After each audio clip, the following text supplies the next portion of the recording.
আজি মোক যেহেতু উইটনেছৰ কাৰণে মাতিছিলে ইতিমধ্যে দুবাৰ আহিছিলোঁৱে এইবাৰ যেহেতু ফাৰ্ষ্ট ট্ৰেক কোৰ্টৰ কাৰণে মাতিছিলে গতিকে আজি কমপ্লিট হোৱা নাই অহাকালিহে কমপ্লিট হ'ব তো আজি অহাকালি অপজিশ্যনে হয়তো ক্ৰছিং কৰিব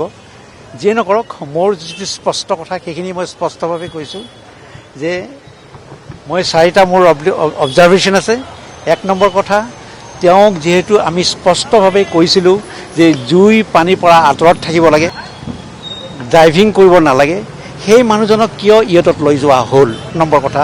দুই নম্বৰ কথা সেই ইয়টত নি তেওঁক কিয় চুইমিং কৰিব দিয়া হ'ল যেহেতু ইয়াত নলৈ গ'লে একেলগে থকা মানুহকেইজন আছে তাত তেওঁলোকৰ লগত আছে সেই মানুহকেইজনে কিয় তেওঁক বাধা দিব নোৱাৰিলে আৰু যদি অঘটন হৈছে অঘটন হোৱাৰ পিছত তেওঁক কিয় বচাব নোৱাৰিলে কাৰণ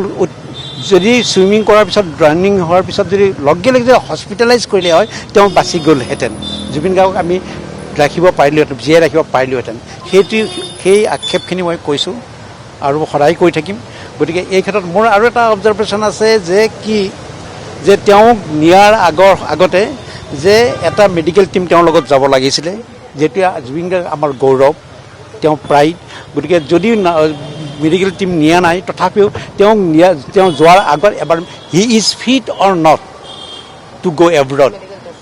সেইকাৰণে মেডিকেল তেওঁ ফিটনেছ চাৰ্টিফিকেটখন লাগিছিল বা যোৱাৰ কাৰণে তাত মেডিচিনখিনি প্ৰপাৰলি লৈ গৈছেনে নাই সেই মেডিচিনখিনি ভালদৰে সেৱন কৰা হৈছেনে নাই সেইখিনিও প্ৰশ্নবোধক আছিল গতিকে এইখিনি কথাই মই কৈছোঁ গতিকে অহাকালি হয়তো মোক সেইধৰণে ক্ৰছিং কৰিব চাই লওঁ কেনেকৈ